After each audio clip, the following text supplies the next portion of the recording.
ပြည်သူ့ပန်းနိုင်ရဲ့အတွေးခေါ်လန်းစီစဉ်ကိုစောင့်မျှော်ကြည့်ရှုနေအောင်မင်္ဂလာပါလို့ I would like to greet to everyone Mingalaba from this People's Goals Thought Process Program. We have the topic for this evening conversation, which is NUCC's future, the future of NUCC. The role of NUCC is very critical.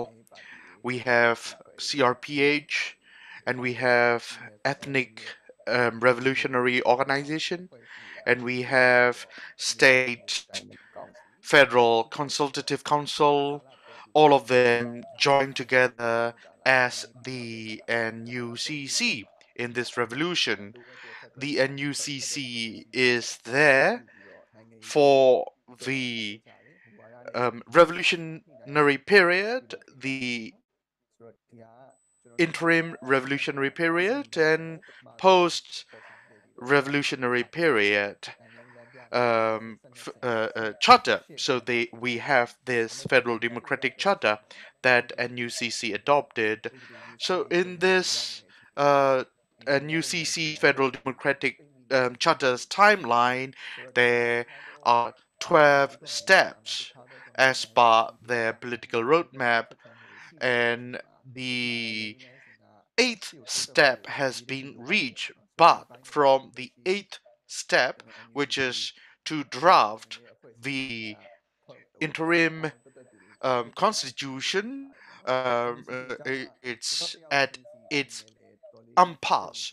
So we would like to know what are the difficulties in order to have more steps after the 8th step as per the 12 steps of political roadmap as per the Federal Democratic Charter.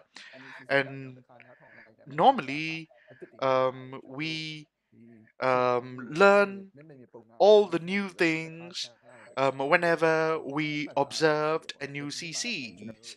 Whenever we talk with NUCCs, NUCC and the people of Myanmar, it's very much like the example of the elephant with 6 blind men. Whenever we talked with NUCC, we learned something new. So that's why today we will talk with the members of the NUCC. Back in September the 10th, in this thought process program, we had a conversation with the title, the unpassed, the interim constitution.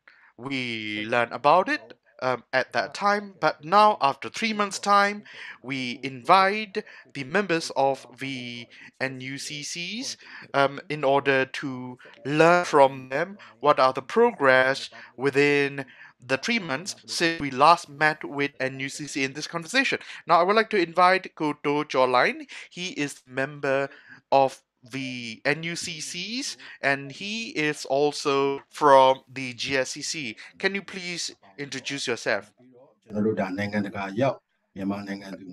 Beloved Myanmar people, within Myanmar, outside of Myanmar, and all the international revolutionary colleagues, Mingalaba, to all of you. My name is Hlaing. I am the member of the General Strike Collaboration Committee, GSCC. I am also one of the members of the NUCCs representing the GSCC. I am very glad that I am here to be able to talk with you in this program. Thank you. Next, I would like to invite Elena. Elena is from the GSCN's executive committee member, and I would like to ask you to introduce yourself and tell us what you are doing in the NUCCs as well. Thank you.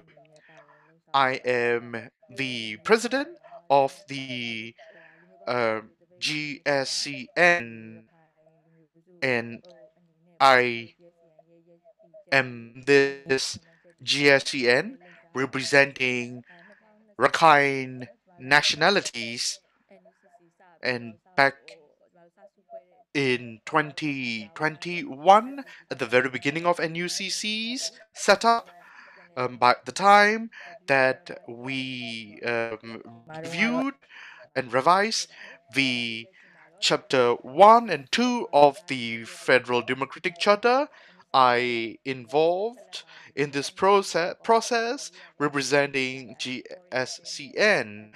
We also have two GSCN representatives serving the members of the NUCC. One of my colleagues, who is the member of the NUCC, is also the member of the Foreign Affairs Committee of the NUCC. Now I am here to talk with you about the future of NUCC. Thank you. Next, we have Go Thwin Linn Aung. Go Thwin Linn Aung is the member of GSC. Can you please introduce in terms of your role in this resolution in GSC and in NUCC? Thank you. Thank you very much.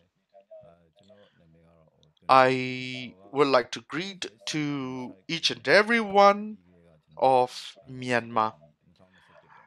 Since the stage of coup d'etat, I involved in this revolution in the GSC, and GSC participated in setting up the NUCC. I personally involved as the representative of GSC in the NUCC at the start of the review and revise of the Federal Democratic Charter. So basically, I am the council member of the NUCC representing GSC. I involved in two committees of NUCC, the Foreign Affairs Committee of the NUCC, and as well as the Strategic Coordinating Committee of the NUCC. So I am here talking as the representative of GSC in this thought process program. Thank you. Now we have Go Dojo Line and Go Thwin Linn Aung as the current member of the NUCC. But Elena is no longer the member of the NUCC anymore, but she was the ex-member of the NUCC, to be clarified.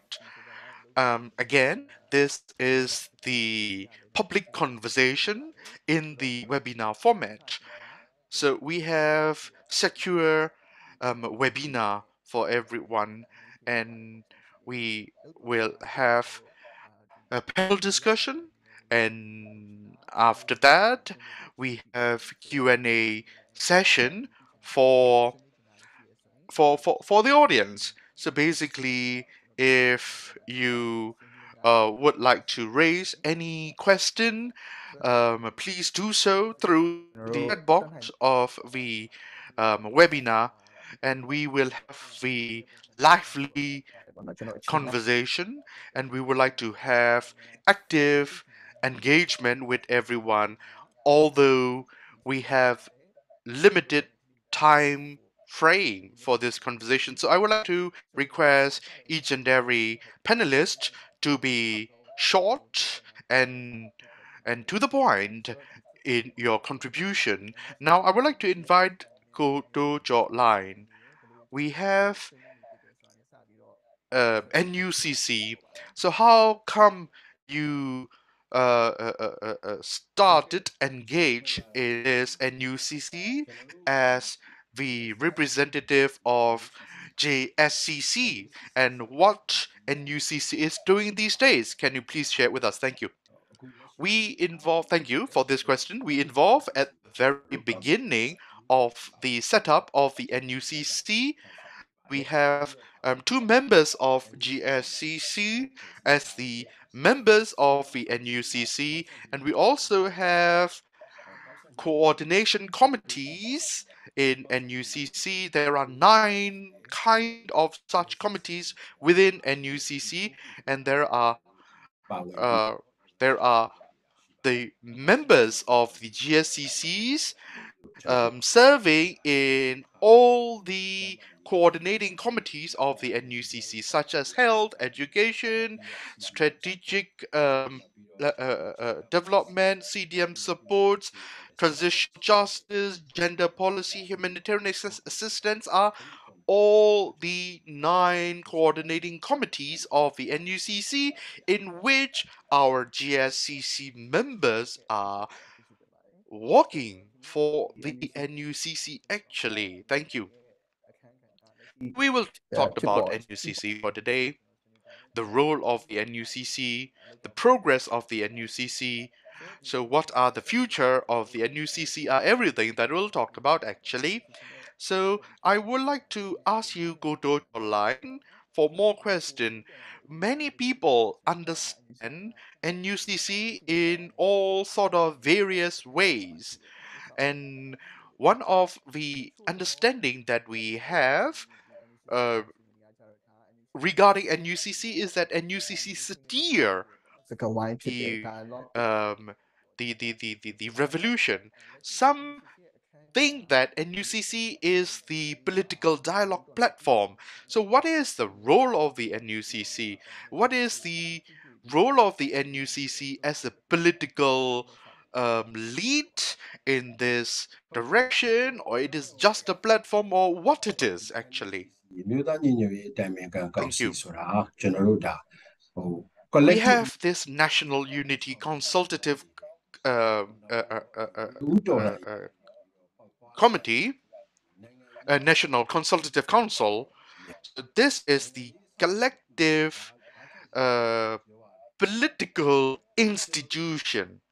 What do I mean by that? Well, we have de jure legitimacy and de facto legitimacy. We combine both of them in NUCC.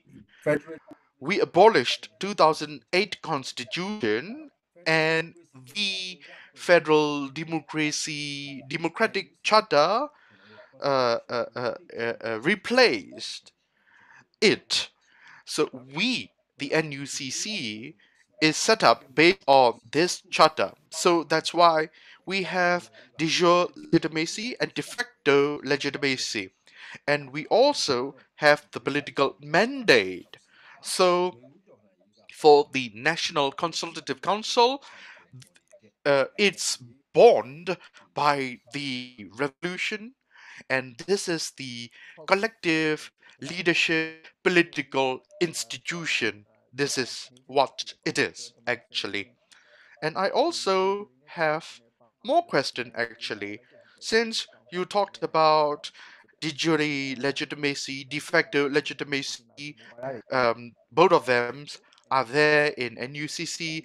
NUCC is the collective political leadership institution, and in the FDC, NUG, it's to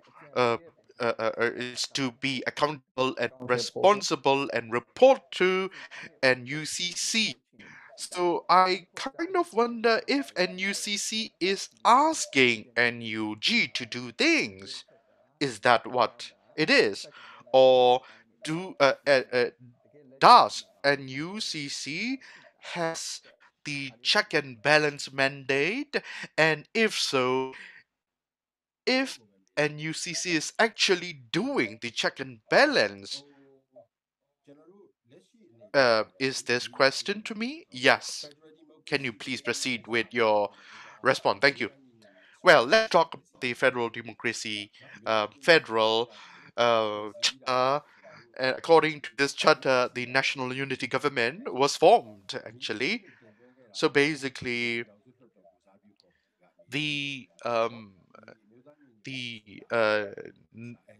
the nomination for the um, National Unity Government was made at the CRPH, and the National Unity Government is trying to be functional as per the Federal Democratic Charter, but when they actually operate, things might suggest us otherwise. So basically, the role of the National Unity Government is to implement the policy. Although we have all sort of policies, but the actual implementation needs to be carried out in a way that they are practical and they are effective and efficient. So there are also situations that the if there would be all sort of practical delay in NUG, the NUCC, it was looking at them in order to make sure that they are effective and efficient. So what I'm trying to say is that whenever the National Unity Government is about to implement things, they will meet with NUCC. They are required to report to the NUCC, and there are monthly meetings between the National Unity Government and the National Unity Consultative Councils. So these kind of mechanisms are there actually. Next, I would like to invite another speaker, Elena. The GSCN involved in NUCC and how GSCN it's influencing and UCC. Can you please share them with us? So basically, we are one of the early organization to make sure that NUCC is properly set up. Allow me to explain some background about that. In this Spring Revolution, we need to have a political solution. But that political solution is to be seeked not by individual um, decision, but also as the collective effort. So we involved in such kind of movement and struggle. So GSCN make a public declaration and that we believe in the collective political solution ideology.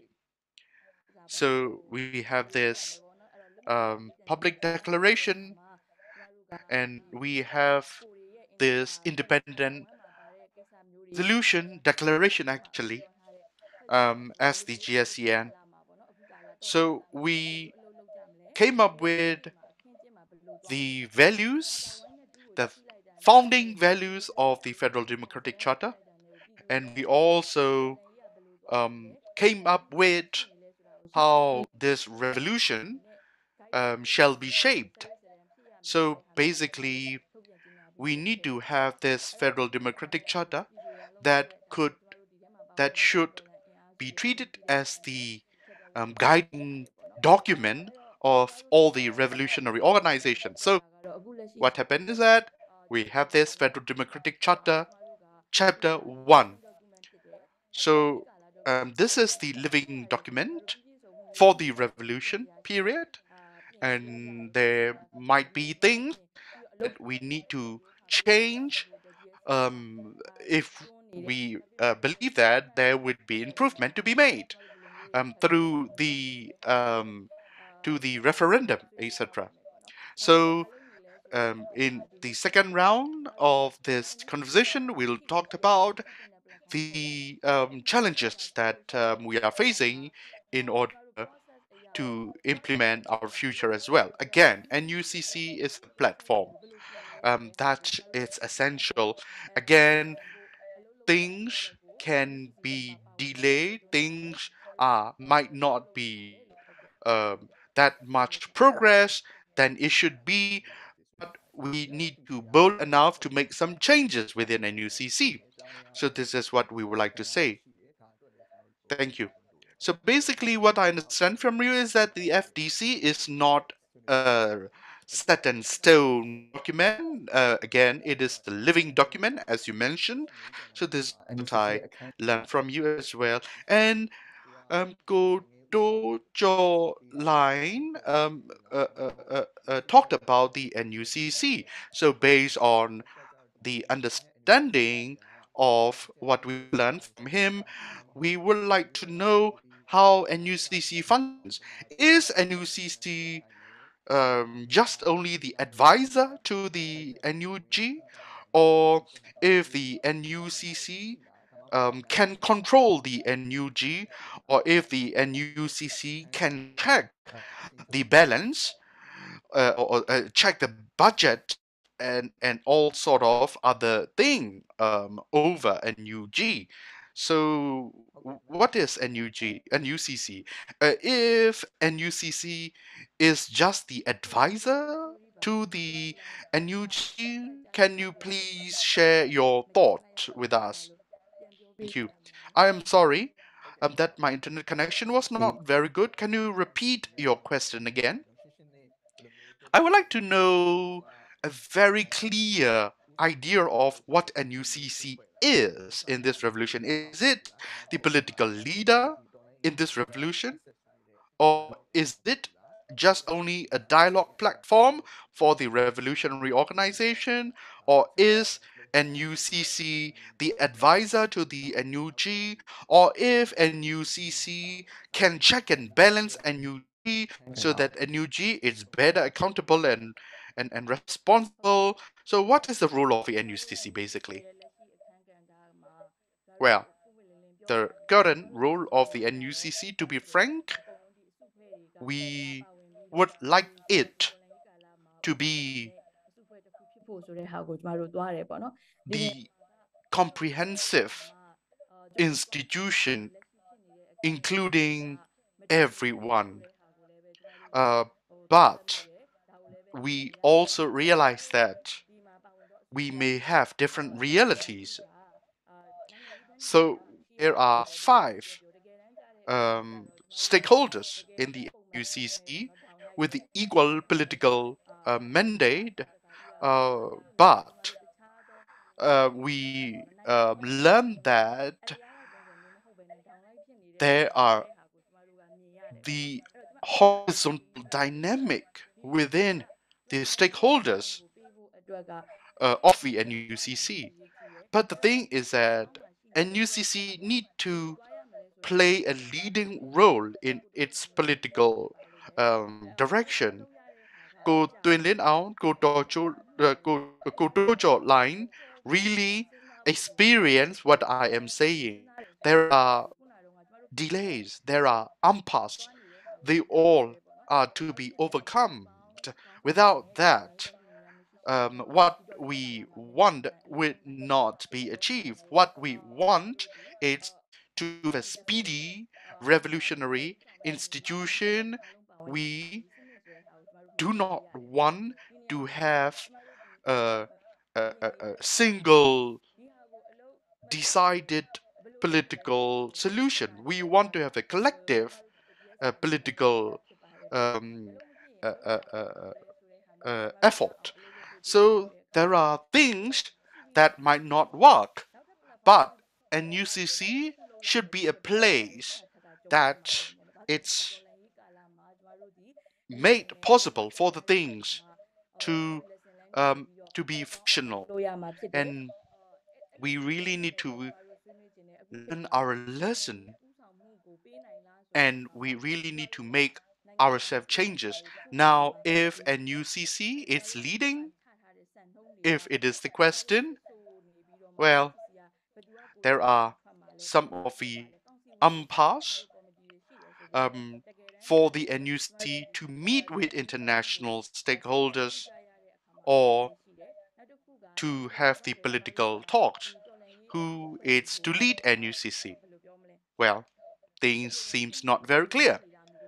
So there are process, there are values, and there are procedures of NUCC that makes things difficult to be progressive.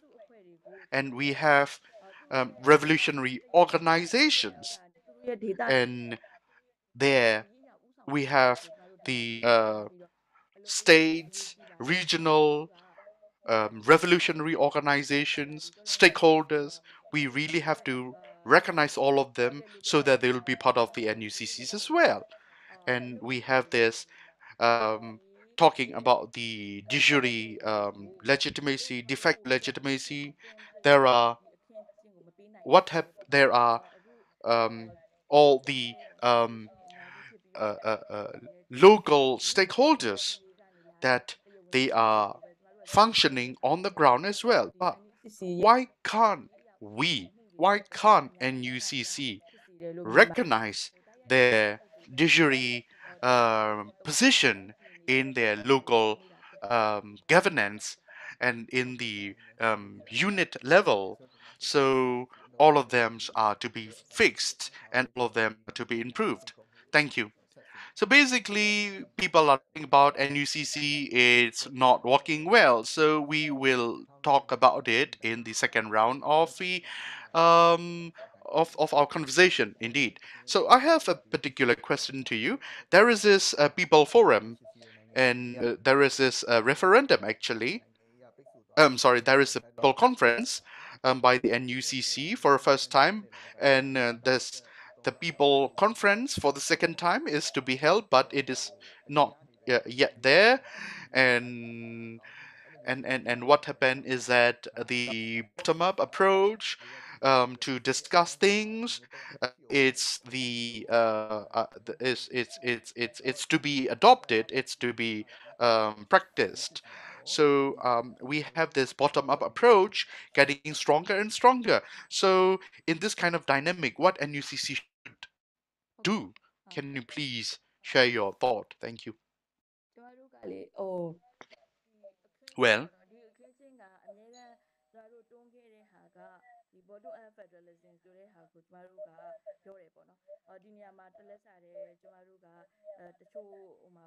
we have always pushed for bottom-up democracy. I'm also seeing the comments here as well that I would like to try to respond to some of the points as well, that we all are working with diversity. When we say diversity, rather than a diversity, I would say plurality. Rather, plurality is better because based on the existence, identity, as well as on the background history, we have a plurality, and we come from different ideological background, and of course, we have differences in terms of ideology, as well as all of us have the same common goal of self-determination. We all are working for the democracy. We all are working to be part of this federal union, to have self-determination, and we are coming together to work together. And we will use the word unity as well, and that so that it is, we don't have to be uniform, we don't have to do the same, we don't have to do the others, and we need to also to go beyond this kind of concept and ideology, that we need to be the same to be able to work together, to be united. So this is also a challenge for us, and then in trying to overcome this and then work with the plurality strengths. Okay, coming back to the bottom of federalism, that's the approach we are using, because we have the pluralistic society, and to be able to represent their rights, I think it is important to take bottom-up democracy into consideration. Only then it will work. We cannot have a centralized kind of a system, and because it's always, that if we go, in the same, if we go with the same way, the same format, the same kind of thinking, we'll never get a solution because it will take longer. Because all of us have an opportunity to speak. Now we have this opportunity to speak together, talk together, work together. In this context, I think it is important for us to be able to, go beyond the old habits and things that we are used to. And it is important to be able to go change whatever it is needed so that we'll be able to make the necessary changes as well. Here, I also like to add that, that full consensus. When we say full consensus, and by political context, that means full consensus is to protect the minorities. That's why we have full consensus as a condition. But however, in the NUCC, when a group, when an organization or individual that will say objected to this, then we cannot go further, we cannot go beyond that, and it's stuck there. So if even for the reform, is also is stopping that as well. So if we the point is that we have the courage, why can't we reform the process if it's not working? We are very willing to change that. Okay, now I would like to invite Thwin for GSC. How is GSC participating in the NUCC? Can you also clarify? Yes, and so as for the GSC and for the GSC, we do have a lot of discussion. So what I would like to say is that in the GSC, that we look at the issues that can have an impact on the revolution as a whole, or the interest of the revolution as a whole, and we also discuss what is important, what will be beneficial to the revolution, and that's what we focus on as well. That since the basic concept of we also focus on the basic concept of the NUCC as well. Like Akoyeta has said, that in the NUC in the NUCC with the establishment, we are trying to play between this de jure legitimacy and the federal legitimacy. So these two legitimacy, one is the de jure legitimacy as well, and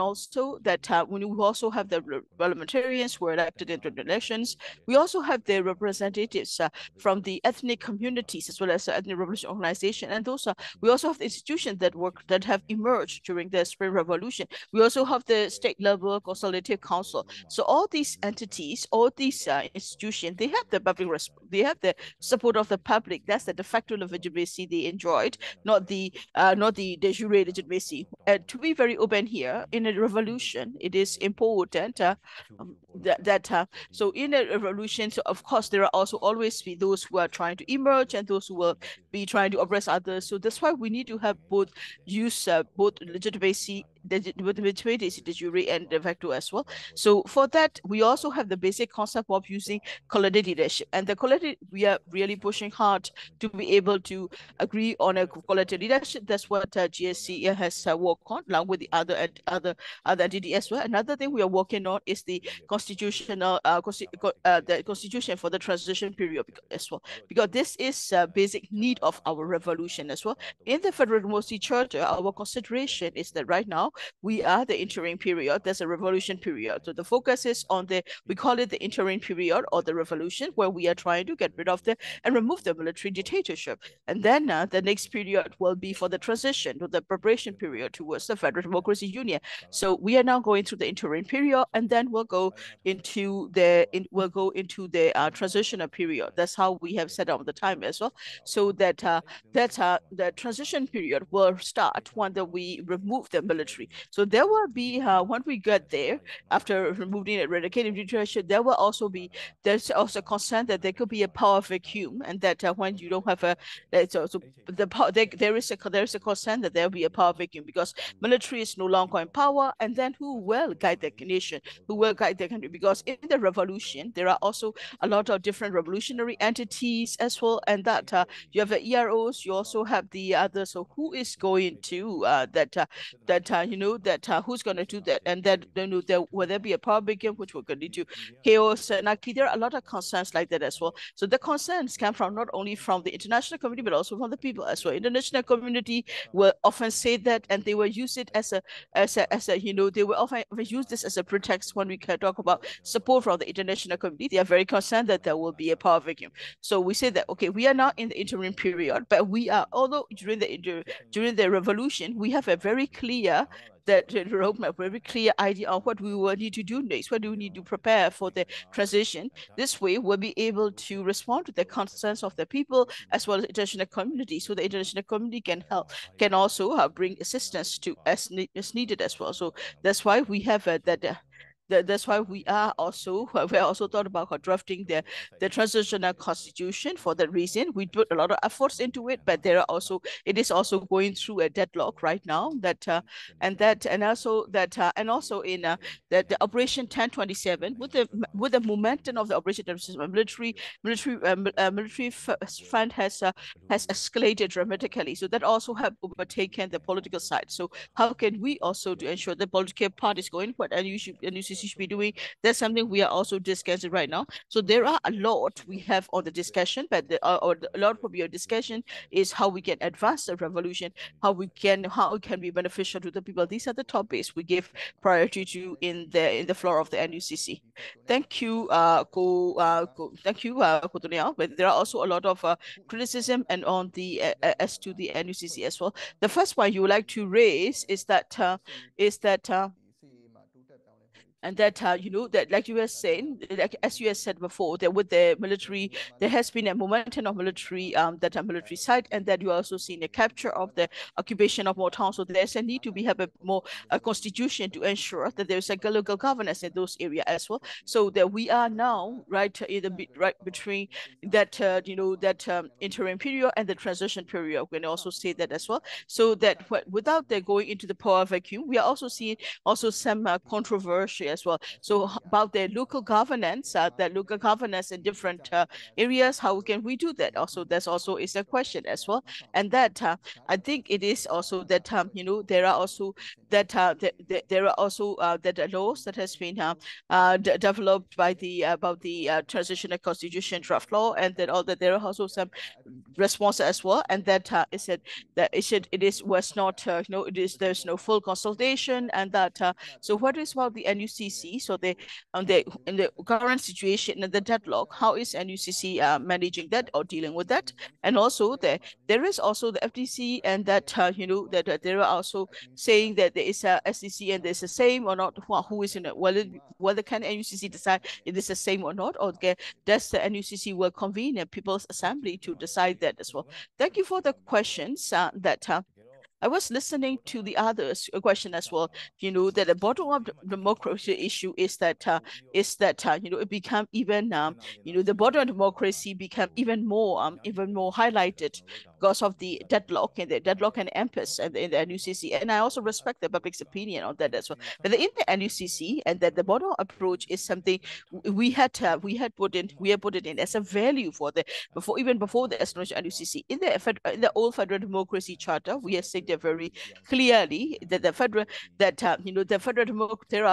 we need a federal democracy constitution, and that while we are resisting the military dictatorship, we'll also be working on the constitution. But when we review the federal democracy charter, that now we also make the decision that okay, we cannot start the constitution now. So the permanent constitution will be drafted during the transitional period. Right now we do the consultation as well, and that so what we are doing is, if we don't want to hinder that bottom-up principle as well, because right now we are still fighting the military dictatorship, so that we don't have a public. So we only the political elite is also leading this. We don't have that basic population, or the general population do not have access to the elite, or if the elite were to talk and media decide, then it will not reflect the will of the people. That the elite should not be alone will be there deciding the future constitution, because it will not reflect the voice of the people, nor what the people want, or the concerns of the people. And that's why we are saying that we need to go through the transition period after the eradication of the dictatorship, call a people assembly where we can have a public the public participation as well. That's our consideration, which stems from the border of democracy as well. Here also that I think there were also some terminology confusion as well, because the when we say Jakala in Myanmar is the Jakala is the interim period. Okay, so interim period, the interim period that you know that so interim constitution that we call it that in the federal charter we also have the interim arrangement, which will serve as a interim constitution. What we are preparing to, what we are working now on drafting is a transitional constitution. Transition will come after the interim period, after the revolution, and that's the constitution we are preparing for as well. On paper as well, you can also say, okay, people will say, oh, it's easy to draft a constitution, but in Myanmar that you know that in some of the states will be more prepared to do that, some are not. So there are also differences in terms of states and region that also need to be, the preparedness also need to take into consideration too as well. Now that in you know, there are also the ethnic states and region are also going to draft their own constitution, and that's the transitional constitution as well, because in their areas, some of the ethnic areas are also will be, you know, they can say that they are also at the stage, they can say that they are also fighting at a certain level against the military tradition. So that we respect the bottom principle of the bottom democracy, so bottom approach. So in the bottom way of thinking, then you know, we don't have to say no to that, because this is not we cannot say this is not aligned with the Federal Democracy Charter. As if you look at the political roadmap, there is also the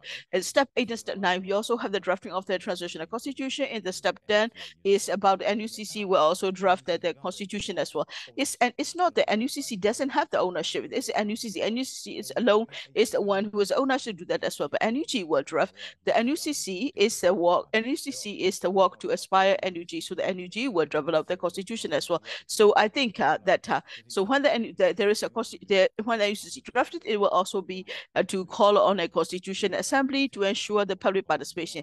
That's it's not like that as well. So we even have it is clearly stated in the Federal Charter as well, and that about the drafting the constitutional constitution that so we also have developed strategies into the development of it as well. Since that NUCC will start preparing the development as well, because NUCC is also the reality is that not all the revolutionary forces are there, not all the democratic forces are there. So I think it's important to have a draft on which we can have a discussion, and then we should go to different entities, different stakeholders, and discuss, and then through their feedback, and then that they will also be able to do that as well. And that's our way of thinking as well. But in reality, that because of the political impacts, we are not able to go through it as well. That if the federal units and the states can start with the draft of drafting their constitution with the FDC, they are. I don't think it is not. It's a process that is in controversy with the FDC. It's not that. So way our thinking is that NUCC will start to get the ball rolling, and the states and region will pick up, and then you do that. So if they're starting on their own to go the interim constitution, I think that's good for them. That's good, and that you can also that this way we'll be able to also to get everything as well, and that so we can also that facilitate as well, and that this way that we'll be able to, our responsibility is to help to ensure there is a transitional constitution that will be there for the country, for the entire country. So I think that the different federal units of the states started preparing the transitional constitution, that they are following the Federal Democracy Charter, that is synchronized the Federal Democracy Charter indeed as well, and that I think that of course I think so NUCC will also of course make it decided to make sure it's in compliance with the Federal Democracy Charter, but that is also it's hard for us to say this is what should be for the entirety of Myanmar. But I also because like I said earlier, not all the stakeholders are in the NUCC as well, so we do have engagement as well. I think that was also, and you have asked and other speakers answer as well. So is NUCC a political dialogue platform or a political leadership?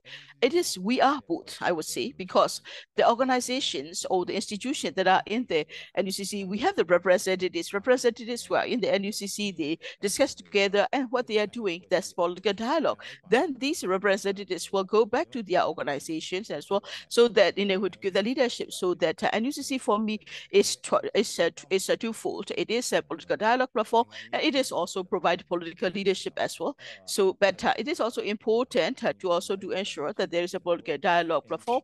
The NUCC has the mandate as well that NUCC can also have the mandate to go and discuss with the others so that they can participate in the NUCC. If not, they cannot directly participate in NUCC, then they should be also able to engage with us as well. We also have the mandate clearly stated in the FEDUC to have a political dialogue with the others, political debate with others. So yes, we are in a way, we have the political leadership, but for the other organizations which are not yet part of the NUCC, we are a political dialogue platform where we can engage with the others which are not allies as well. So thank you. So the NUCC has both roles that do play in the political leadership as well as on the political dialogue. Thank you.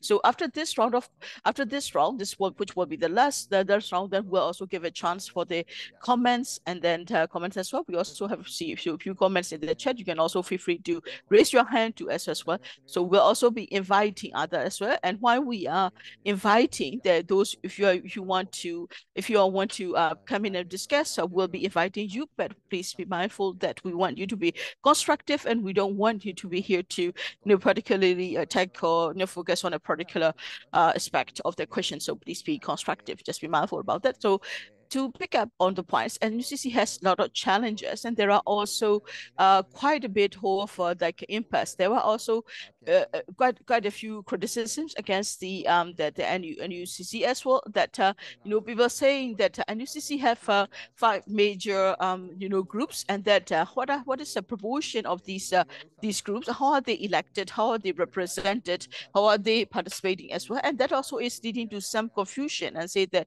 NUCC can be challenging, so that so they also say that as well. So NUCC is just stopping at the discussion or dialogue level and never getting anything again.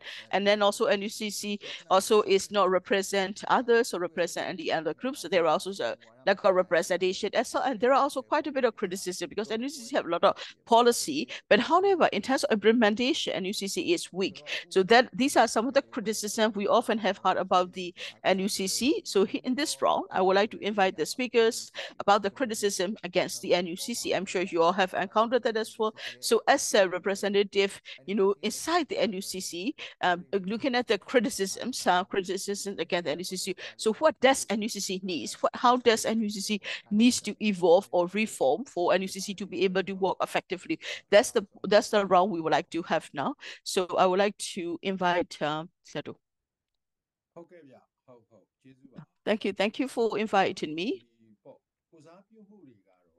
So in terms of representation, there is a systematic representation in the NUCC. So we have we also have that TOR, terms of reference, with the 130 points, and then that's based on the TOR. We have the representation from the different groups and also in terms of working, in terms of decision making, we have the TOR. If there is a debate or if there is a controversial, then how will we do that? So we have the TOR, which giving us that's the TOR that serves as a guidance for the work we do as well. So right now, the challenges of the NUCC, there are many challenges in the NUCC. For us, that we come from different organizations with the different formats and different structures.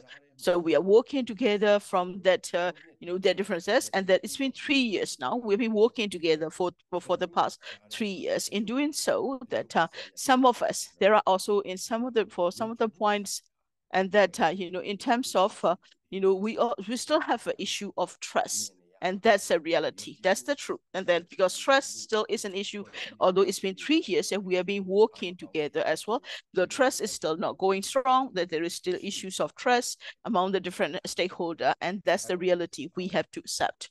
So that's one reason. And some of the issues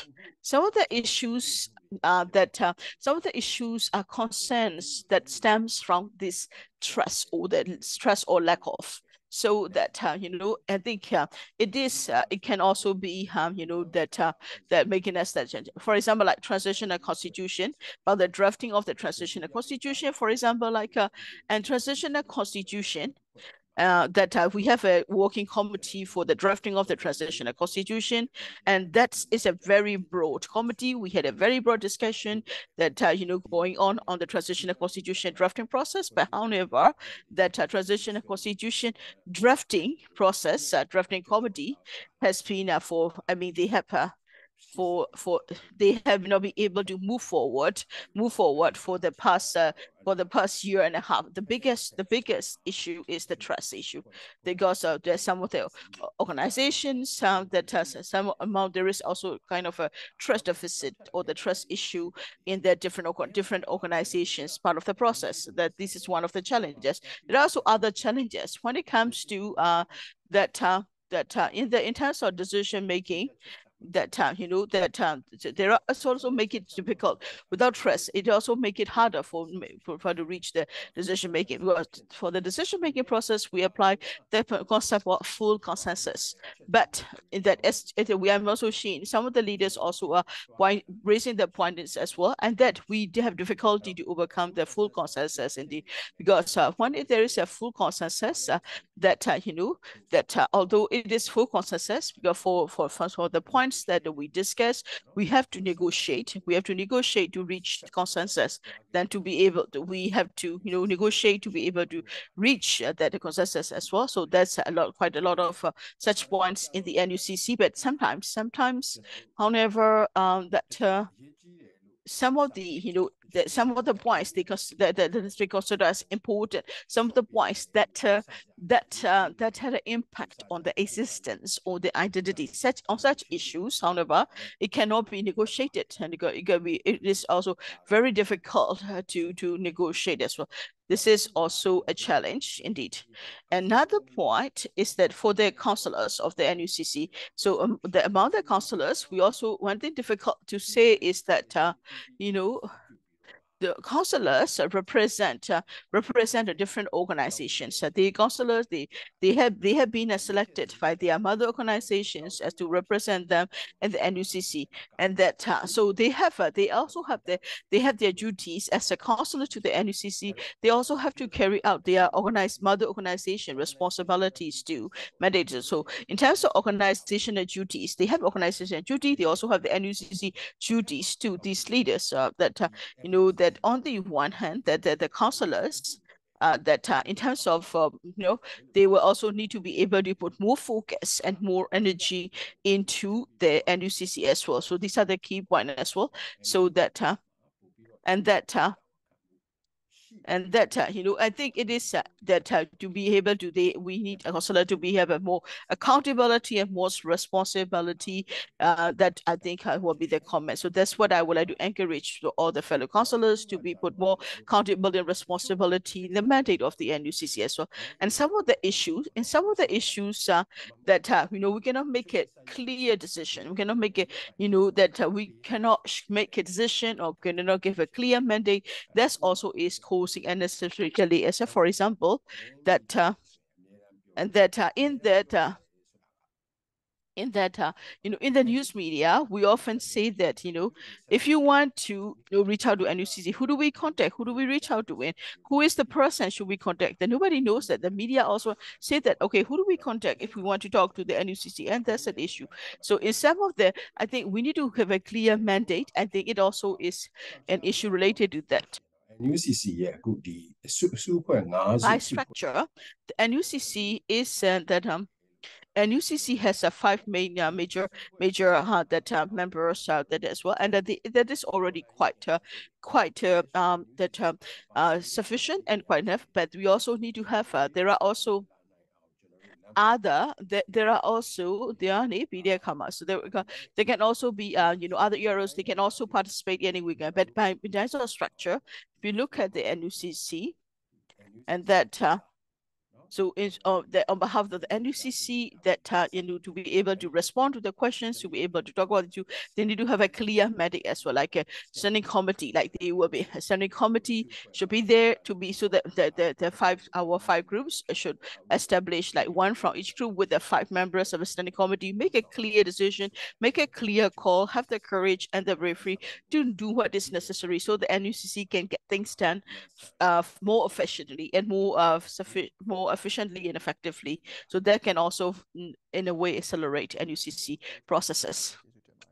Thank you, Dojolai. So your key point is the trust issue, that trust building remains an issue as well, that there are also in terms of that mandate also, that mandates are not clear. So there should be clear mandates, and that to be also be more prepared to give responsibility as well. So I would like to give the same question to Elena.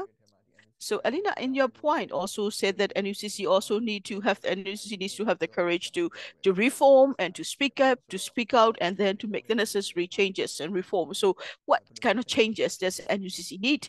What kind of changes should NUCC be going through? Can you respond to this question? Yes, I think Godojolai also has shared in his part as well. So here we are not.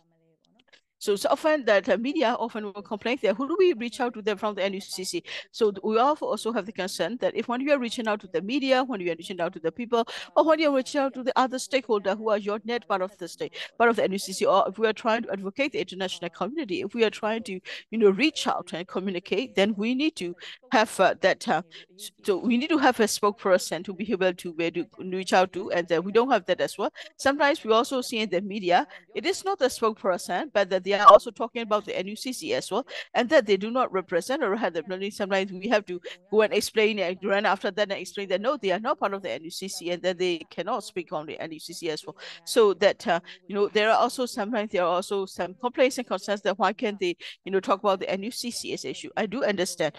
A cool consensus is that to prevent first and foremost, to prevent the majority from that going from what we understand from the full consensus is that okay, what are the policies are there? So what is the political paradigm that we want? What is the political goal that we want? Based on that, and that it is important to talk to each other, to negotiate with each other, to build understanding, to move forward as well. That of course we will not have 100% agree, but then if we all agree on 80%, then it will be the same. That's the full consensus how we understand. If we look at the current process, that some of the one organization they disagree, then we have no way of moving forward as well, and that's the challenge we have. So when we say the process that become an issue, so another point the third point I would like to raise is that when we say policies that we have like a CRPH as well, though there's what is CRPH, and then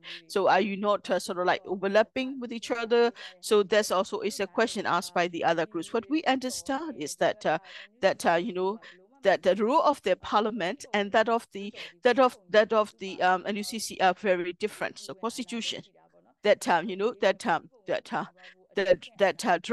for example, like Parliament has a power to vote the law, but it doesn't have no power to draft the constitution. That's the mandate that is given by the NUCC, given by the Spring Revolution as well. According to the mandate is if it is said the mandate is wrong, if the mandate is not correct, if the mandate is being misinterpreted, then it will be important for all the stakeholders to talk together as well. Right now in Myanmar, that what is happening is that and that we so that we in Myanmar, what is remember for that if you say that if you oppose we stand and you see that so we have been told by the people that we are working just to get support from the international community, and then when we talk about the collateral damage or the damage to the civilian, that we are being accused by say that we are the enemies. We have been called as enemies of the state for calling out on the revolution to be mindful of the damage it's doing to the civilian. We have been able to overcome such challenges. We have been able to overcome at quite a lot, and then now we have more opportunities to be able to listen to each other. Now we have been able to have the floor to have a different organization with the different commitments can come together and say, so this kind of platform is necessary. Why can we had the platform now established going through the challenges, that it is important to keep the platform going, because because people have different opinion or be from different organizations doesn't mean saying they are your enemies as well. What we believe in is the federal democracy. We want to eradicate we want the release of our comrades as well. We need this people who IDPs and that who should be able, they should be able to go home. That's the goal that we are working for. And that so for us, I think it is important for us to be able to left behind our differences and the belief and position and perspective. We'll be able to work together to make the political paradigm that we all need as well. That in this year, we all need to believe to work as the transitional constitution will be a living document as well. That and that it need to be able to have opportunity to review, revise as well. And that by saying, I think it is important to understand that as well, because this is not a one-time document as well. I'm not talking about that some of the councillors do not understand that. I'm not talking to Thwin or Kodojola here as well, because people also believe that if people want to, if we want to say that we need to, have a new document going, then it will take longer for us to be able to start working with it as well and have to use it as a living document as well. Thank you so for that. Also, so you are saying that it is important to look at not only the process of the NUCC, but also the process of the constitutional drafting as well. Also, as to the criticism that has been targeting towards the NUCC as an insider to the process, how do you see that? What kind of changes do you think are necessary for the NUCC? Okay. After that, first of all, there has been a criticism on the NUCC, and the people are also very frustrated. There are also quite a strong criticism as well. I don't consider them negative because these frustrations, these concerns come from the people, and people have a chance. People need to have a chance to be able to speak at as well. And we also need to look at, are they being caused by the NUCC? Is the NUCC causing people feeling frustrated? I think it is important for the NUCs to listen to them, to listen to the feelings, to listen to the On the other hand, as my colleagues have said, the comrades have said, Paul, inside the NUCC also is that there are also differences as well. It's also very clear because since 1962, or if we go back to the history, since 1948, that either authoritarian regime, military dictators, or the authoritarian regime have always created such context in Myanmar. So with the divide and rule, that unity or the spirit of solidarity has been quite hot in Myanmar as well. So trust deficit is a major issue as well, and that it is important to do a technical analysis as well. Okay, well, if we look at it, if we look at the feedback, we'll say, what are the needs? Okay, there is an issue of the full consensus. Full consensus is a weakness of it. So can we change the full consensus? That if we can, will it be NUCC, we will move forward. That is one consideration. We also have we say that collective leadership, and we form it in the horizontally, it makes it harder for we don't have a clear mandate on who is going to make the call as well. So maybe there should be a smaller group who will be able to make the decision going and who will be given the decision, and that it is something. So there is also another way of thinking as well, that if we look at these two ideas, so thinking like to have a smaller decision-making body, then the decision will have to be followed by everyone else as well. So if we change the system of full consensus that we have right now, that means that the minority or the other groups will have to follow what the majority wants, because they may not disagree, they have a chance to discuss, but then in the end they have to follow what the majority decides as well. So because of the trust issue, and that that it is issue is that building the trust, and that's why NUCC platform is there to build trust, to bring different stakeholders together as well. I think it is also important to work together in such a way to reach the goal as well, because that political discussions, I think we also have to discuss and look at also on the political agreements. Without the political agreements, without the political agreement, and then if this person will be responsible, I will take charge, and you guys just follow if you don't agree. But of course we can move forward, we can advance quite quickly. But what happened is that if you agree, you might not agree, but this is what we should do, and that others agree. So we might be able to go forward with that technique. We can say that technically, but this it will be the same as without the clear political agreement. Then that will not bring people closer. That will push people further apart. So that I think it is important because there is such a political divide. Then they are the representative. They have the people that support them. Then that will also further divide the people as well. And that's, if we look at the stressful, then it is also something that we need take time to build trust to build on it. But on the other hand, we are going through the military dictatorship as well. If some of them, get divided and they go away, and then their people will follow their leaders, that has a major negative impact on the revolution as a whole. And of course, it will make our advisory so happy about it as well. So we should be thinking about technical reforms, but we also need to think about the mindset as well, because mindset is a major issue as well. Because NUCC is a combination of both the jure and the jure de facto legitimacy, it is important also to look at also the people that you're representing as well, though. So it is important for these representative leaders, so we can say, okay, it is change their mindset. Okay, I don't agree, so I will leave the NUCC. I will not part of the NUCC. My people will follow me. No, that should not be the way you think. But it is important to think about the people as a whole. But the people that you should be thinking about are the entirety of the population of Myanmar. It is not just your people out of the group as well. But because I think that is also the. I think look at it from the corner of the principles of the principle that where the NUCC have been conceived. That should be the mindset we have for now. The biggest challenge we are finding is that as well, that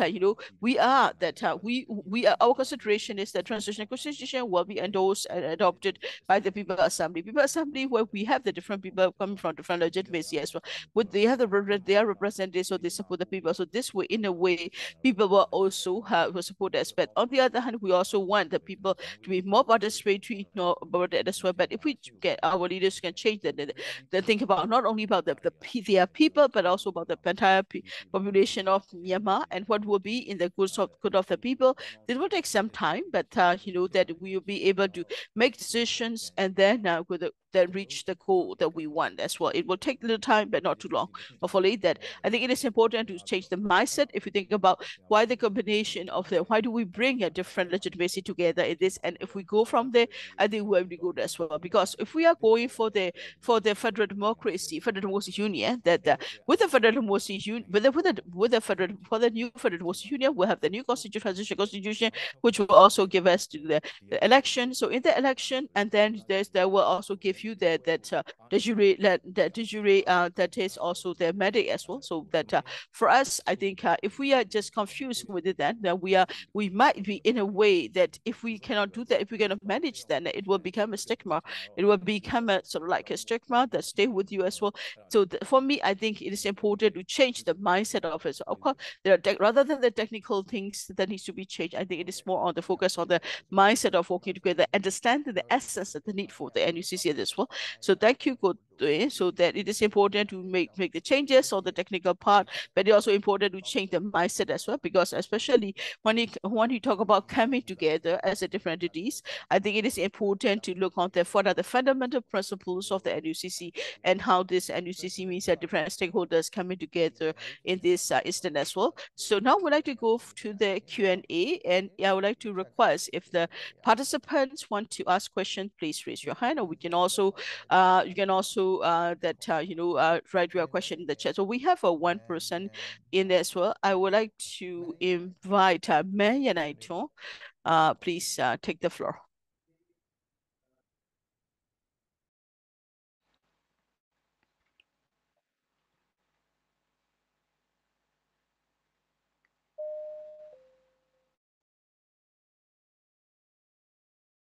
Okay, Man Yanaiton ဆွေးနွေးလို့ရပါတယ်เนาะဆွေးနွေး Myanmar, you may speak now. You may have your microphone on, and please be short to the point since we have time limitation here. Myanmar, the floor is yours. If you are not available for your contribution now, I would like to invite another one with the name Vivo V2124. Please take the floor. Minglawa to all of you. Yes, please go ahead. About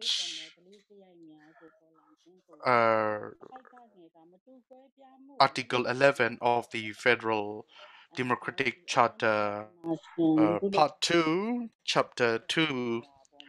So it talks about diversity. and inclusiveness. We have social media, we have uh, uh, uh, uh, dialogue in these platform.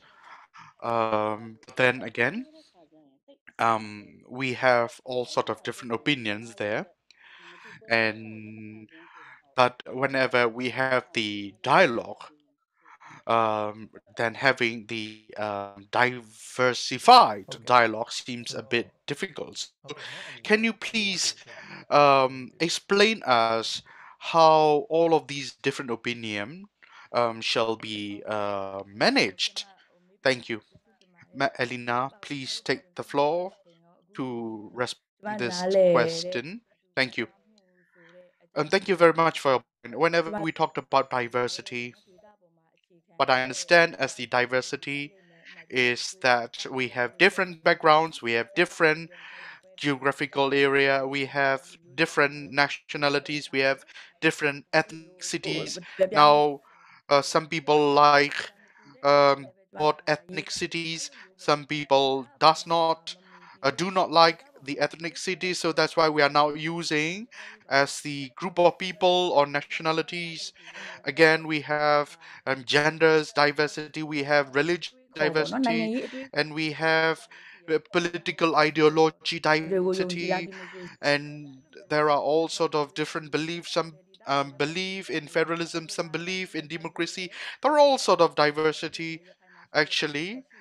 So basically, in Yangon, or regardless of a person living in Yangon, or regardless of a person living in Rakhine, they have different political ideologies as well. There are all sort of socio-economic diversities as well. So this is the word diversity covering all of this. So in the political dialogue, in the political policy, in all the implementations of such a policy, then all sort of people, all kind of diversity needs to be part of this. So basically, this is what we mean by the diversity mentioned in this Federal Democratic Charter, that we need to have all sort of inclusiveness based on the diversity. Thank you. Thank you very much for your clarification. Now I understand what it means by the diversity. Thank you. Now we have another one who raised the hand with the name PRF002903 to please take the floor. Thank you. Um, I am just a citizen. I don't represent any organization. I joined the civil disobedience movement. I support this revolution.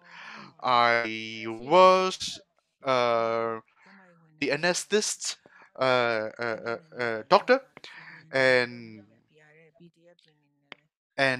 we have a lot of CTMRs.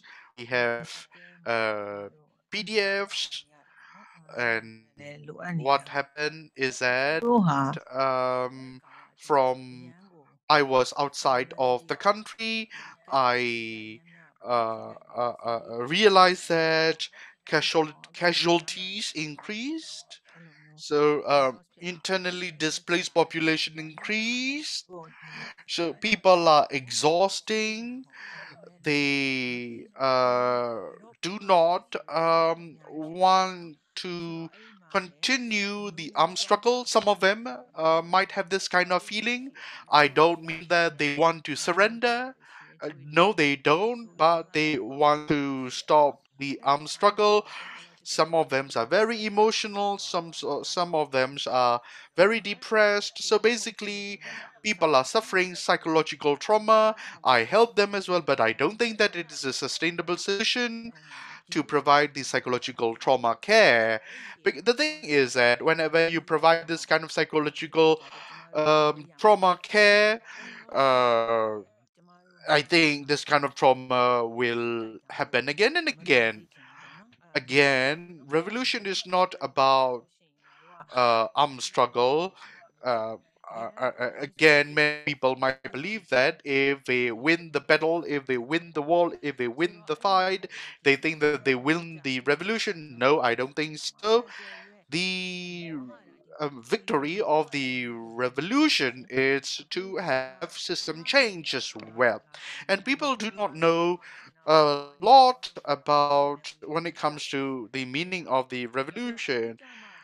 So basically, I myself do not really understand the whole revolutionary dynamic. People are very much focused on their own life, their own professional career, etc., etc., including myself as well. Now people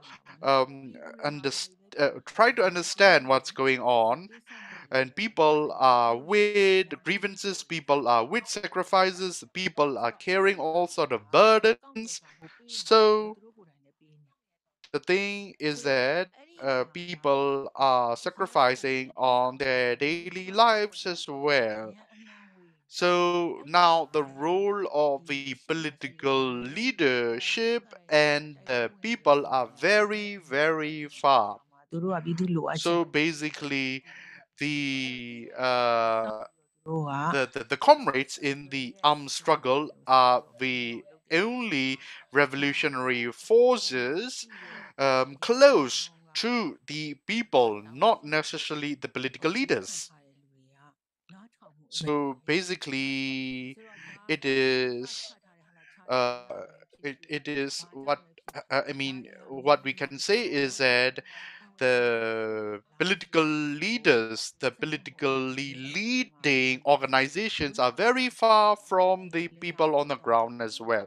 So as Thwin Linn Aung mentioned, NUCC, it's either leading politically in this revolution, or coordinating all the stakeholders or organization in this revolution, then I would like to question that if NUCC can be more closer to the people as well. People need to know what is going on with NUCC, within NUCC, what are the impasses in NUCC.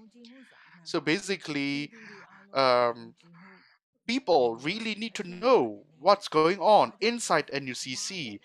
Um, would people uh, need to have the right to know what's going on within NUCC? You talked about trust as well.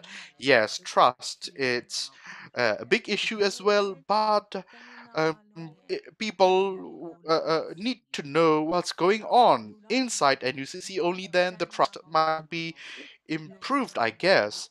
So I kind of wonder if the ethnic leaders really want federalism in the country, if they are talking only about charter, then would charter be the same as the 2008 constitution? I am very concerned about it as well. And another thing that I would like to say is that you all really need to be consistent with the way that you talk and with the way that you do things as well. So the voices of the federal units are to be heard as well, or otherwise the top-down approach would not be ideal, because the thing is that if the top down decision was not proper, then it was only at the top again that they have to do some fixing as a follow-up action. Only then the people will not trust, or the people would think that the leaders at the top are not effective or efficient. Thank you. So basically, thank you very much for your contribution. Elite discussion or decision is not enough, so that's why people need to get involved in all sort of actions of the NUCC. That is what I learned from you. Go to Linn Aung, can you please share your response? I just have to say that I agree with what you said. Well, NUCC and NUG, as per my observation and opinion, are there to facilitate this revolution. So the owner of this revolution is the people and the revolutionary stakeholders. So basically, what happened is that, or what I consider is that if things are not working well within NUCC, we need to find a way what it is possible to work for the NUCC as well. Well, in terms of the public engagement, I have to admit that NUCC public engagement it's less than that of the one by the NUGs as well. Again, talking about Federal Democratic Charter, which is a framework, it is something that we have to anticipate for the vision that we want, the future that we need. So basically, people are negotiating for the future as well. Again, the context that we are in is that we lack trust among ourselves as well. So all these people are uh, negotiating or discussing or consulting the future, then it is quite a difficult job indeed. But then again, we need to have some leading engine to and for everyone to move ahead as well. So basically, what happened is that we want to get rid of the military dictatorship. So in some of the units, they already talked about what they want for their future as well. So basically, what it is going on is that situation drive the dynamic. Only then the NUCC would need to facilitate such kind of dynamic as well. So there are ethnic revolutionary organization. They have their political discussion. They have their armed struggle discussion among themselves as well, and some of the political parties are talking with the TSOs, etc., etc. So they have all sort of dynamics. Again, the role of NUCC is to have solidarity, to have the unity among all sort of dynamics that is going on as well. So this is the way, this is the place actually. So once and all the uh, once if there would be solidified, once there would be unified platform or mechanisms available, then there is no need to have the NUCC by then. So this is what I would like to discuss. Thank you. ကိုရဲတစ်ခွန်းလောက်ပဲပြောပြစီဟိုပါပေါ့နော် I also would like to say one thing. So there is this concept of unity, which is different from the uniformity. I agree with that. One of the panelists said. So full consensus seems impossible. We have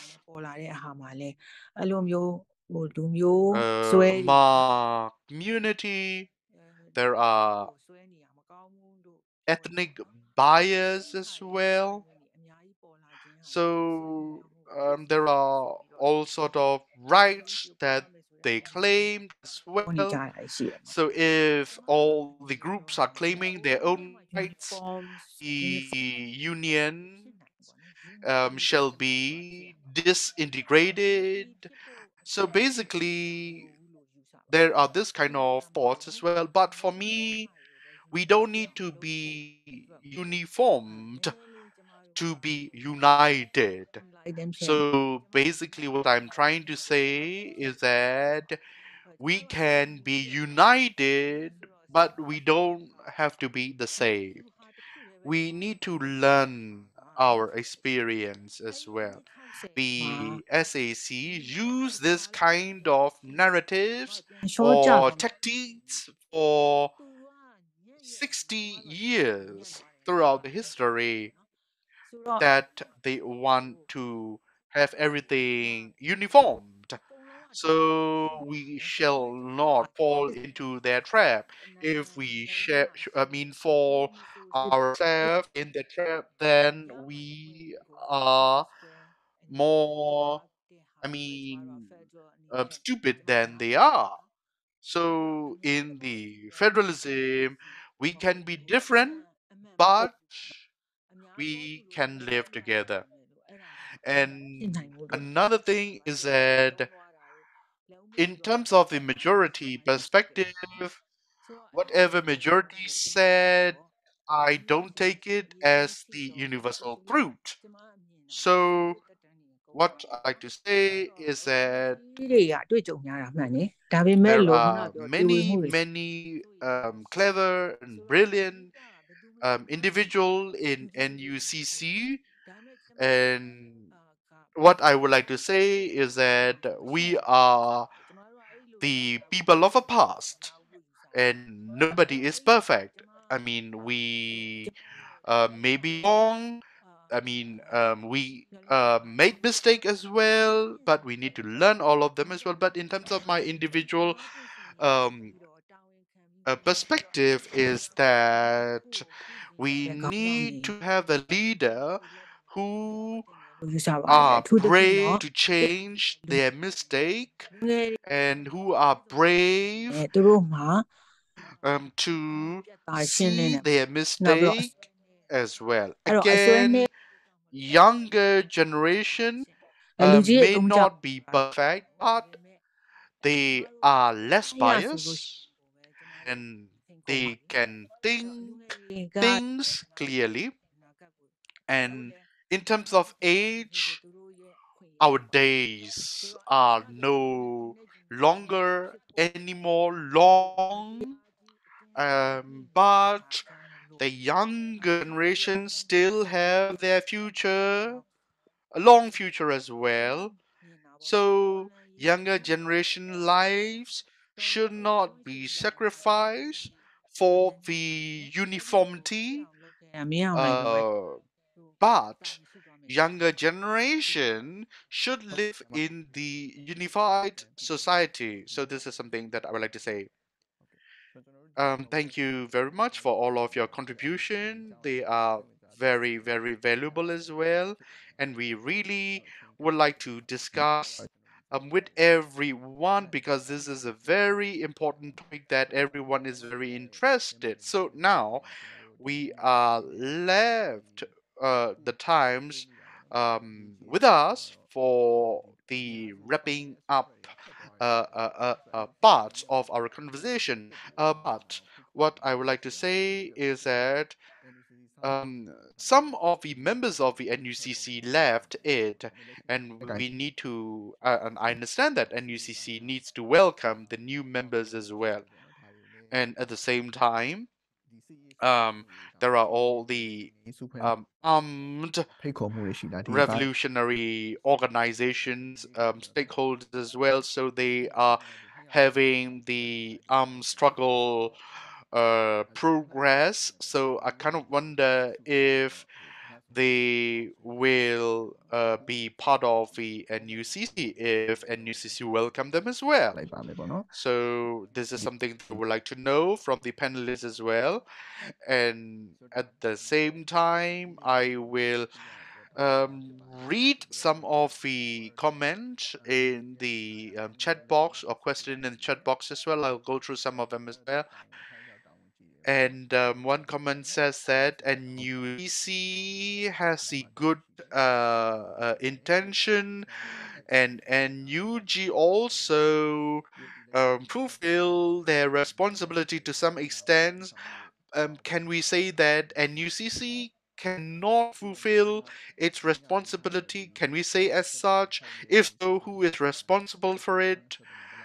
And what is the mandate of the NUCC in 2023? Since NUCC is formed in 2021, some members left NUCC already. So would NUCC needs to be changed or not? And would NUCC be extended? Would 100 all consensus should be changed?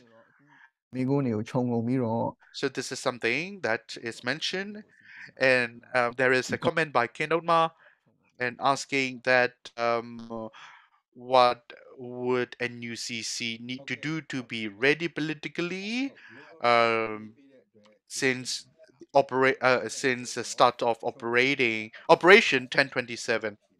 And go to line. Can you please cover all these points?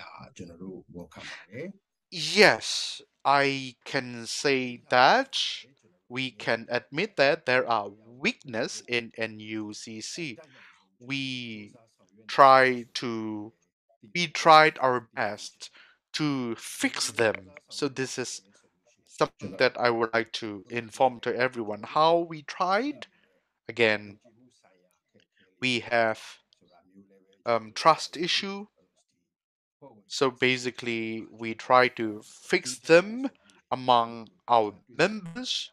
We have separate meetings among our members as well, and we listen the concerns of us, and we try to coordinate, collaborate, reconcile among ourselves as well.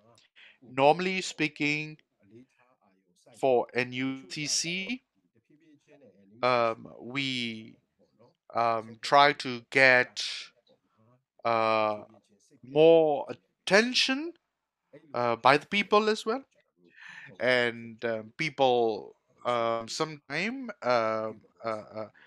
or members sometime would think that they don't have much hope within NUCC.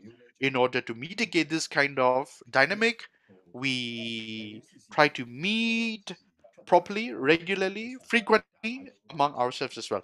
Of course, there are members who left NUCC. Why they left? Well, they're rather than having the grievances, or rather than having a bad feeling on the NUCC, they left NUCC due to their own organization challenges to be part of the NUCC. Again, it is very, very rare that members left NUCC because they don't like Federal Democratic Charter. It is such a rare um, cases. Again, for the new members, we have procedures. Um, there are also applications by the organizations to be part of the NUCC. We verify them, we ask them to observe, or we ask them to study the Federal Democratic Charter, and we looked at their profile before we accept them as the new members of the NUCC. In terms of the reform of NUCC, that was quite a topic that we discussed among ourselves. before NUCC reform, we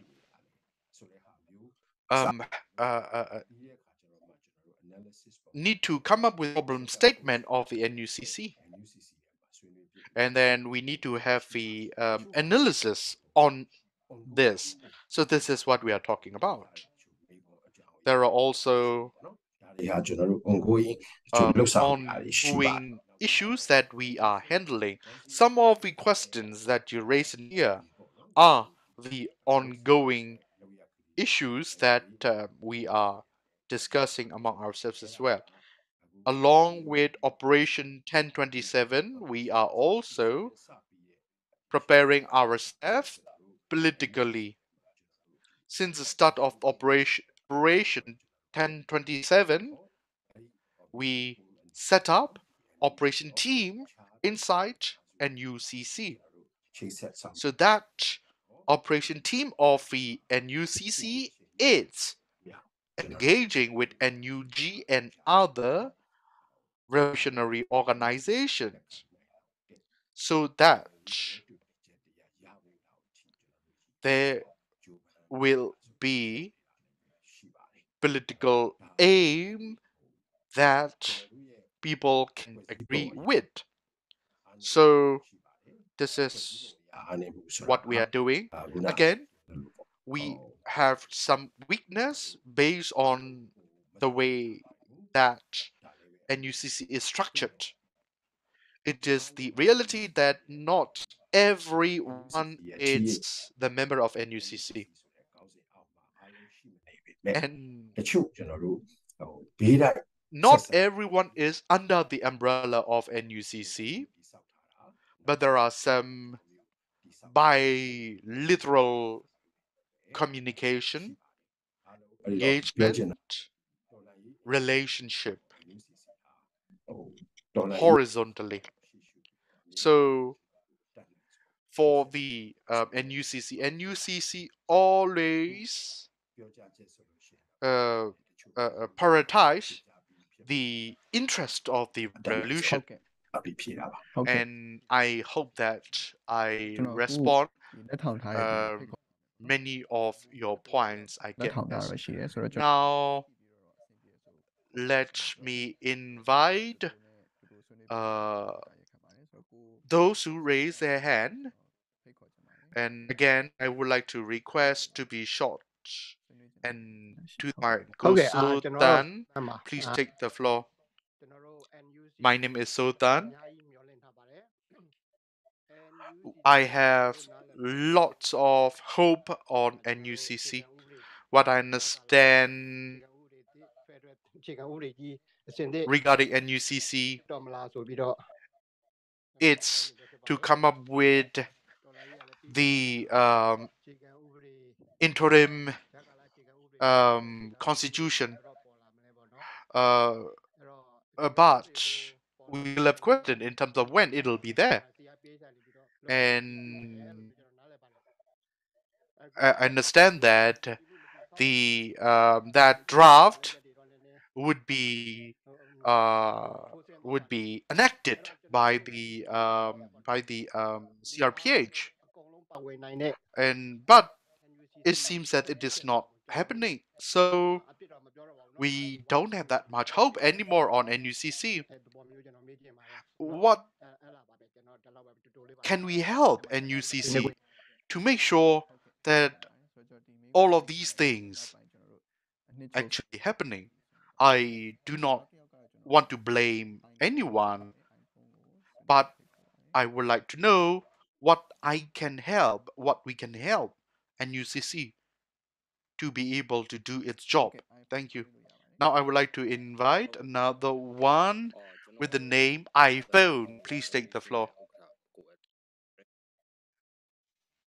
I am Myanmar Bangkok Union Federation President. I hope that you can hear my name. You can hear my voice. Yes, we can hear your voice. ကျွန်တော်ကတော့မြန်မာဘန်က Union Federation MBUF ရဲ့ ဥက္ကဋ္ဌကို LS ဖြစ်ပါတယ် Oh, I am the Myanmar Banker Union Federation actually. So and we want to be the member of the NUCC. We make the application, and we also have alliance in this revolution as well. So NUCC, it's inviting us. Well, so again, we have MBUF, Myanmar Bangla Union Federation actually, and since the February 2021, we established ourselves as well. Uh, we have we also work together with the Ministry of Finance and Planning as well, and we also want to coordinate between the private and public. So we made the application to the NUCC, and we provided all the information asked by NUCs, but it has been already 9 months that we don't hear uh, uh, uh, any uh, any reply from the NUCC anymore for our member application. So banking are very important. We even engage with the Union Global organization, but why can't we join NUCC yet? Looking at the Fallen incident, banks there are controlled by the revolutionary forces as well. So now we are having this financial revolution as well. Basically, private sectors, banking sectors, CDM bankers seems not having a role in this revolution. What I would like to constructively explain to NUCC is that they need to have proper collaboration, effective and efficient collaboration for the newcomers to the NUCC, because we don't want members of the NUCC leaving it. So NUCC should welcome the new members, and NUCC should make itself to be ready in welcoming the new members. So this is something that I would like to say. To Cholan, would you want to respond anything on this?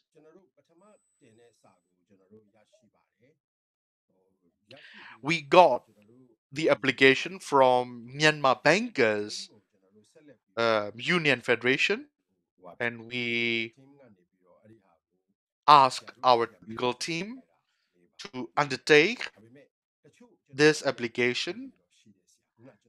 The technical team might contact you. Again, we have process and procedures within NUCC. Some of um,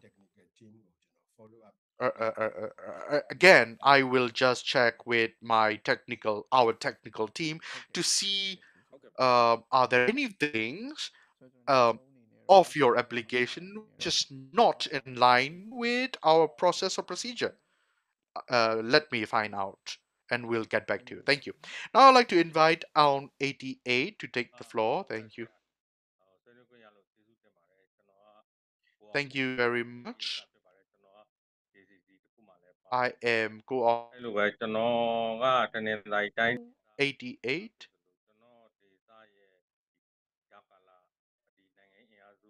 I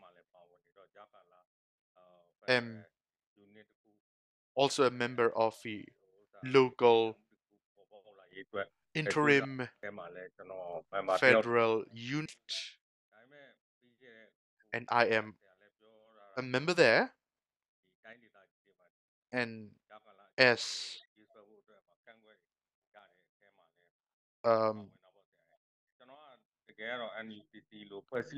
we all discuss, I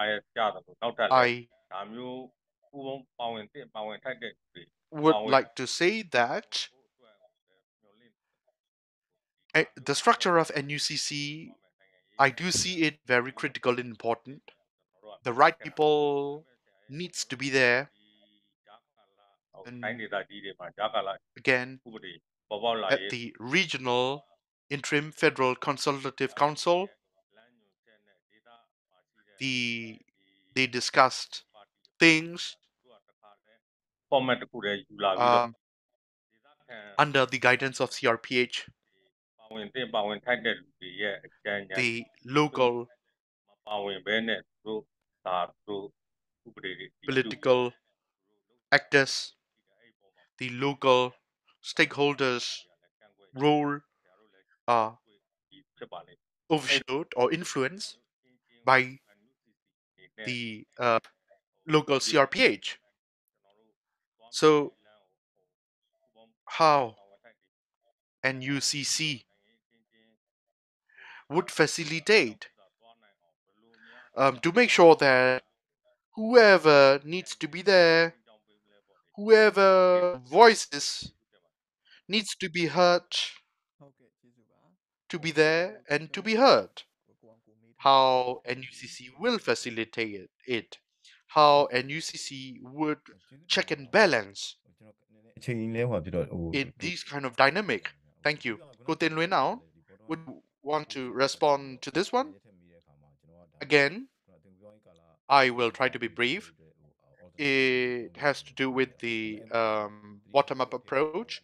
Bottom-up approach is something that people are talking about to have the alternative route this revolution.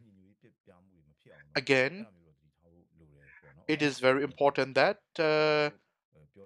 the local unity, local solidarity should not be damaged. So basically, one of the dynamic that you mentioned seems that the local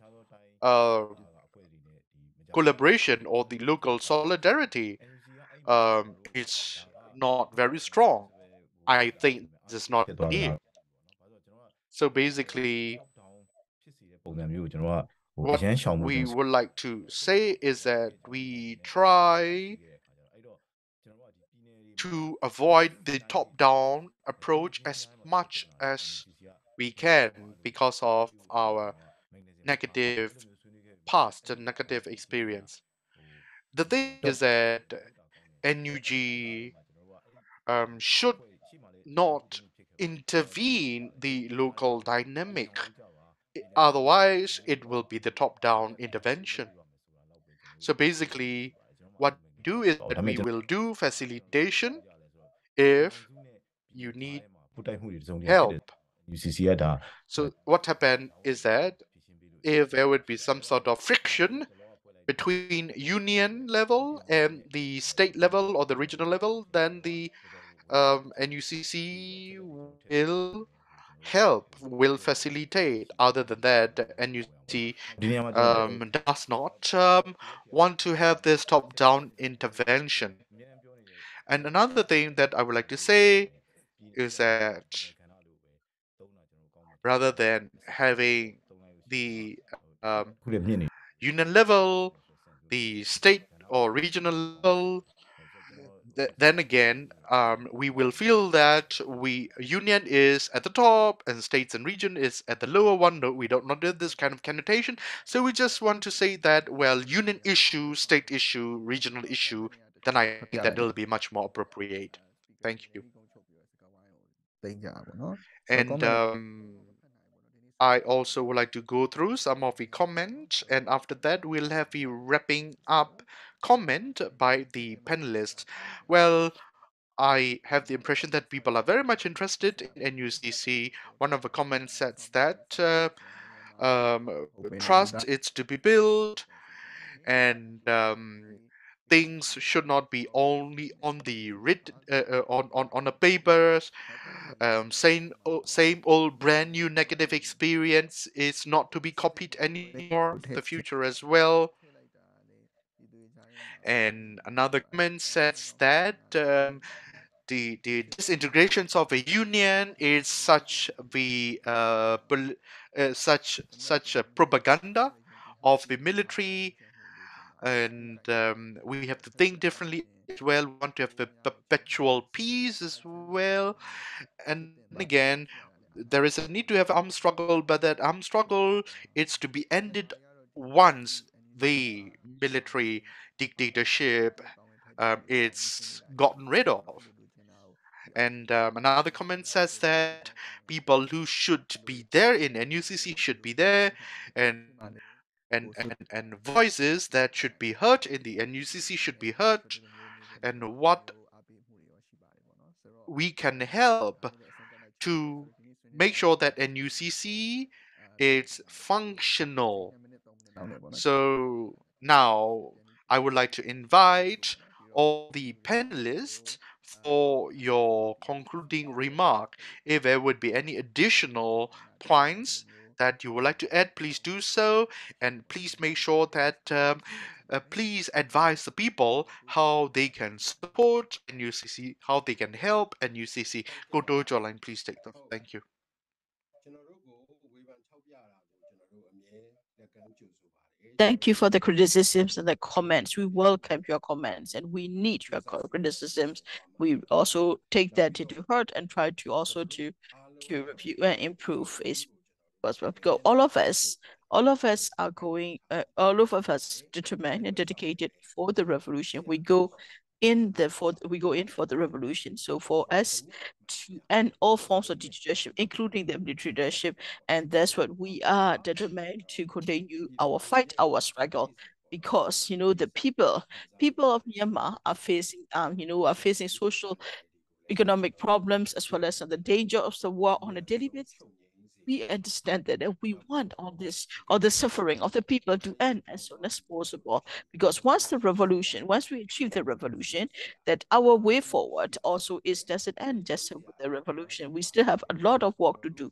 In the work that we continue, I think we need your very open, direct criticisms on what we should be doing and what we are missing. I think it is up to the people for us to criticize this, but we always welcome your criticisms because it is also for us, it is also important to work together for the eradication of the military dictatorship, because we also need to take action against the military junta for the crimes that they have committed according to their transitional justice. It is also important to have reparations for the suffering that people have endured during the revolution. And this something as an individual person who is part of the revolution, that this is something I put forward in my endeavor as well. It is also important for us to learn from the past mistakes and the grievances as well, because we always need to learn from the past, because one day that we should be able to protect all the people of Myanmar, to be able to build a union, the federal union that is based on equality and for all that ensures the rights of all the people. Thank you for your comments. Now I would like to invite Elena to give closing remarks. Anything you want to say, and also what is the message you want to give to the people of Myanmar?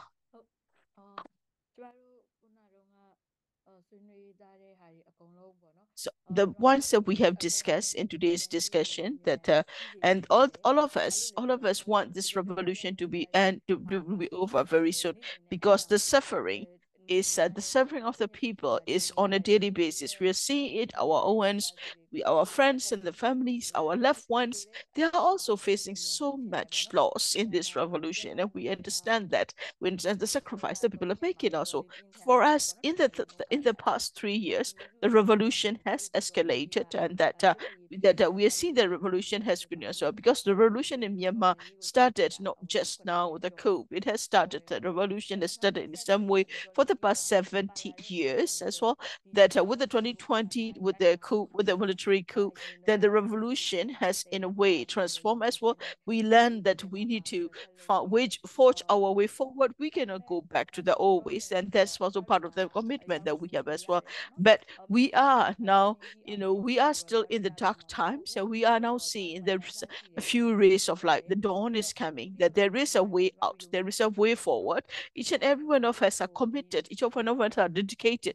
We are fighting for the cause that we believe in, and hopefully we'll be able to overcome the challenges, the difficulty, to be able to achieve the goal. Each of every one of us had this commitment, and from which we are working, and we are also trying to participate in different ways as possible. I would like to say the victory is within reach. That in the NUCC, when it comes to the people, so what can we do? And that, I think one of the question is, how can NUCC help, or how can, because of the NUCC has so many challenges, what can the people do to help the NUCC? I would say that sometimes that those in the political leaders often to give the political leadership, that they often say that they use the word people. Oh, okay, it's for the people, or that's what the people want. And we've seen that, we're hearing that in our discussion. When they say people, they have to define very clearly which people are they referring to. The people of Myanmar want a change to happen.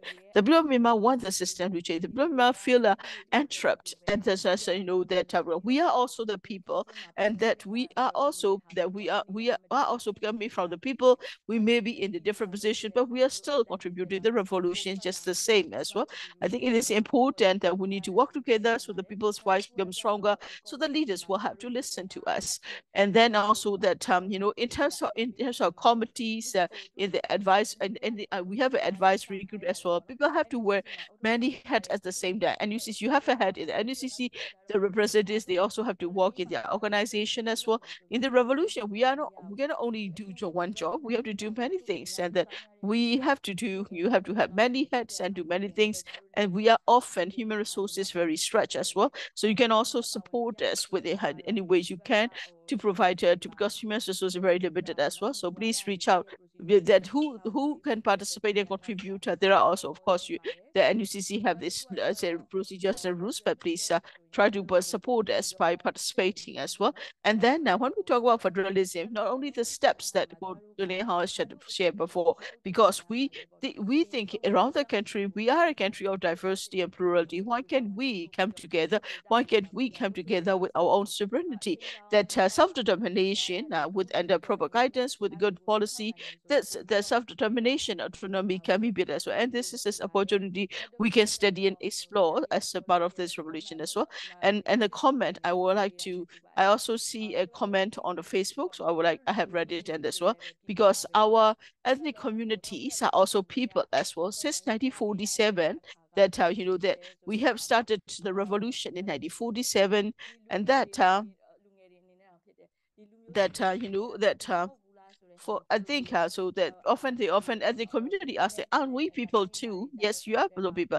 Ethnic communities that there's the point that you said say that we don't want to turn our guns towards the ethnic communities. Ethnic communities are part of the population of Myanmar. We are all working together for all the people of Myanmar as well.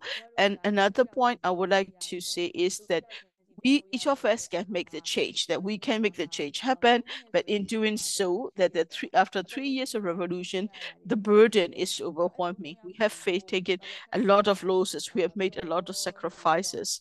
That rather than just talking about ruminating on the sacrifices, should we be looking for a solution that will help us work out together?